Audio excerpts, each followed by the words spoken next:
네, 국내에서 메르스 첫 4차 감염자가 나왔고 2차 양성 판정을 받은 7살 초등학생은 현재 3차 검사 결과 음성 판정을 받은 상황입니다. 복지부가 정례 브리핑을 열고 있는데요. 그 현장 연결해 보겠습니다. 현재 시점에서 우리 평가단은 지역사회 전파가 진행되고 있다는 점은 없다고 판단했으나 메르스 유행이 진행되는 동안 그러한 가능성에 대해서는 지속적인 모니터링이 매우 중요하다라고 언급을 했고, 그 어떤 국가라도 신종 감염병이 처음 발생했던 어려움이 있으며 이러한 어려움이 있다는 점에 준해서 봤을 때 한국에서 이루어진 작업들, 한국 정부의 대응 노력, 그리고 대응을 강화하기 위한 노력은 굉장히 높은 수준에 와 있다라고 언급을 한 바가 있습니다. 전문을 공개하였으니 참고하시기 바랍니다. 그리고 WHO에서 첫 권고에 이어 오늘 또 휴교와 같은 조치는 신뢰를 제어할 것이므로 수업 재개를 고려해야 한다 발표하였고, 교육당국에서도 휴교 여부를 각 학교의 자율적 선택에 맡기고 있다고 발표하였습니다. 이처럼 국민 여러분이 정부의 조치를 신뢰하여 일반 수칙들을 준수하고 일상생활을 평소와 같이 누리시고, 접촉자 여러분들께서는 특히 정부의 조치를 잘 따라주시기를 당부드립니다. WHO 발표에서도 신뢰 강화를 강조하였고, 정부에서도 국민들의 신뢰 회복을 위해 더욱 활발히 소통하도록 하겠습니다. 전일 확진자와 오늘 확진자의 특이사항에 대해서 말씀드리고 자세한 내용은 정은경 센터장이 보고드리도록 하겠습니다. 확진자는 총 12명으로 추가되었고 총 13명이 확진자로 되었습니다. 퇴원이 10명이 되었고 사망 13명에서 현재 115명이 진료 중에 있습니다. 16번, 14번, 76번은 와 관련이 있고 나머지 5명은 삼성서울병원 관련자로 질병관리본부에서 역학조사 중입니다. 일부 역학조사 진행 중이라는 표현에 대해서 일부 언론에서 감염 경로가 밝혀지지 못한 것으로 보도되고 있는데 이는 좀 오해가 있는 것 같습니다. 확진자 수 등에 대해서 보도자료를 아침에 발표하다 보니까 특히 이제 밤늦게 확진 검사가 나오게 됩니다. 이 부분에 대해서 신속한 정보 제공을 위해서 기본적인 역학조사를 우선 공개하는데 이에 따라서 이걸 역학조사 진행 중이라고 저희들이 발표하고 있습니다. 이것은 세부적인 역학조사가 추가적으로 진행 중이고 그리고 이게 마무리가 되면 구체적으로 이 어떠한 동선을 통해서 어떻게 누가 접촉을 했는지를 발표하게 됩니다. 이 5명도 감염 경로는 삼성서울병원에서 하였던 걸로 이미 파악을 하였고 이렇게 발표를 한 바가 있습니다. 역학조사가 완료된 확진자가 경유하거나 발생 의료기관을 함께 지금 저희들이 공개하고 있습니다. 이때 응급실, 입원, 외래 등 세부 정보를 표시하고 있는데 선별 진료소나 외부 진료소 경우에도 함께 표기해 주기를 부탁드립니다.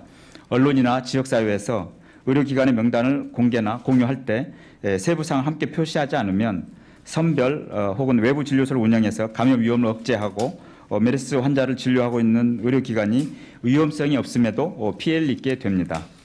이 경우 호흡기 환자들이 이 병원에서 진료를 거부당하는 상황이 발생할 수가 있습니다. 이 부분에서 각별히 좀 부탁을 드립니다.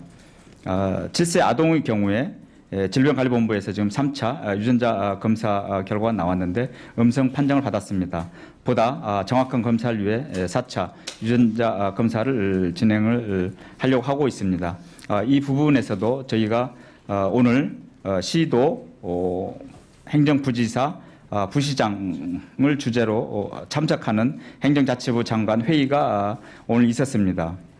여기에서도 저희가 특별히 당부를 드렸는데 시도 보건환경연구원의 연구원의 검사 결과가 나오더라도 지역에서 발표하지 말고 우선 중앙메르스대책본부에서 사전에 공유해서 저희들이 취합해서 좀 발표를 하게 되면 혼선을 조금 좀 줄일 수 있을 거로 생각이 됩니다. 저희들도 이 언론에서 계속 이런 확정 이렇게 발표가 나오면 저희가 통보를 받지 못한 상태이기 때문에 상당히 여러분들께도 제대로 정보를 제공하지 못하는 부분이 있습니다. 그래서 이런 부분은 저희가 시도 행정부지사, 부시장께 좀 당불 협조 사항을 좀 부탁을 드렸고 특히 어제 7세 아동의 경우에도 그렇습니다. 그래서 이런 부분들은 특히 이제 특이한 그 사례이고 그래서 조금 더 신중하게 검사를 거쳐서 할 필요가 있다고 생각이 됩니다. 그리고 오늘 복지부 차관 주재로 국립중앙의료원 등 16개 시도 감염병 관리기관장, 즉 메르스 치료병원, 메르스 노출자 진료병원 등 관리기관장 회의를 하고 그 회의를 통해서 운영 기본 방향과 그리고 병원 운영의 애로와 건의사항을 청취할 예정으로 있습니다. 그리고 6월 9일까지 82회선으로 운영되던 메르스 한라인 109번이 오늘부터 105회 선으로 105회 선으로 증설 운영이 되고 메르스 포탈 모바일 웹 서비스 m.me르스.go.kr이 금일 13일 자정 무렵부터 개시되도록 하겠습니다. 이를 통해서 메르스에 관한 정보를 조금 더 쉽게 접근할 수 있을 걸로 생각이 됩니다. 그리고 의료기관 내 감염이 일어나고 있는 것을 확산을 최소화하기 위해서 병원협회, 의사협회, 17개 시도 의료기관 담당자용 메르스 관련 지침을 배포해서 메르스 포탈에도 업로드해서 주기적으로 업데이트를 할 생각으로 있습니다. 그리고 자세한 내용은 우리 정 센터장이 보고를 드리겠습니다만 저희가 지금 현재 그 삼성 서울병원에서 노출됐던 그 환자 114번 환자가 노출됐던 그게 어제 오늘 이제 끝나게 됐습니다. 그래서 저희들은 이제 추가적으로 이 삼성병원에서 노출돼서 다른 지금 지역에서 서울이라든지 창원이라든지 이런 데 노출된 것에서 환자가 어떻게 접촉자에게 어떻게 전파가 되는지 굉장히 앞으로의 이 메르스의 그 유행의 고비라고 생각이 됩니다. 이 부분을 저희들이 지방자치단체와 함께 협력해서 최대한 추가적인 전파가 없도록 지금 노력을 하고 있다는 말씀을 드리고 삼성 서울병원에서 어제 그 137번 응급실 이송 요원이 확진이 그 결과가 나왔습니다. 특히 이분이 6월 2일부터 6월 12일까지 그 증상이 있음에도 계속 근무를 했었기 때문에 이분으로 인해서 상당히 노출된 사람이 많을 걸로 보여집니다. 환자와 의사를 포함한 직원 그리고 가족들 그렇기 때문에 이 부분에 대해서는 저희들이 그 제3의 이런 새로운 그 슈퍼 전파가 되지 않도록 저희 민간 합동 TF와 논의를 해서 그 부분에 대해서는 집중적으로 대책을 마련하도록 하겠습니다. 자세한 내용은 우리 정경 센터장이 이 환자 상태와 같이 보고를 드리도록 하겠습니다.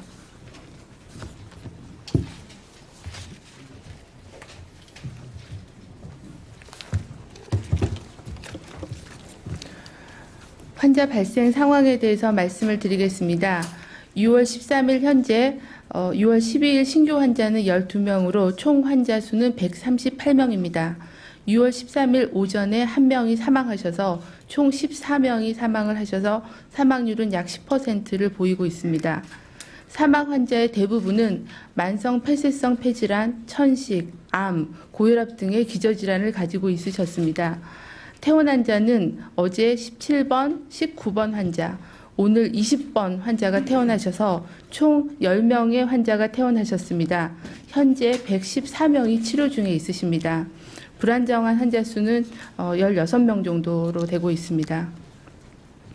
이상입니다. 질문 받겠습니다. 예, 소속 설명 밝혀주시고 질문해 주시고.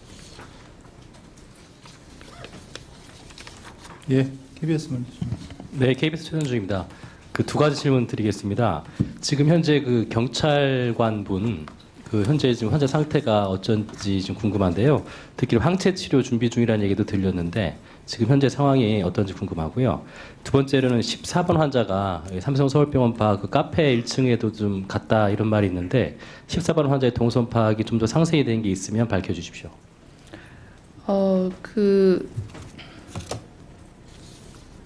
119번 환자분의 그 현재 임상 상태는 저희가 이미 말씀드린 것처럼 개인의 그 건강 상태는 개별적으로 말씀을 드리는 건 삼가하기로 해서 별도로 말씀을 드리지 않겠습니다. 양해해 주시길 바랍니다. 그리고 14번 환자의 동선에 대해서는 저희가 세부 동선을 분석을 했습니다. 그래서 일부 5월 27일 날은 환자 상태가 어느 정도 그 거동이 가능한 상태였기 때문에 응급실 근처의 주변을 활동하신 걸로 그렇게 파악을 하고 있고요. 정확한 그 노출 시간이나 이런 것들은 좀 더 정리를 해서 말씀을 드리겠습니다. 제가 그 자료를 받았는데 구체적인 수치나 횟수나 이런 것들은 좀 정리를 해야 될 것 같고요. 그리고 카페 얘기가 있었는데 그 카페 부분은 그 동 CCTV가 약간 사각지대에 있어서 그 환자분이 보이기도 하고 꺾이기도 하고 해서 정확하게 파악을 하기는 어렵다라는 그런 이야기였습니다. 그 근처에 그 카페를 볼 수 있는 CCTV가 없었다라고 들었는데요. 제가 그 부분은 다시 말씀을 드리겠습니다. YTN의 유재복입니다.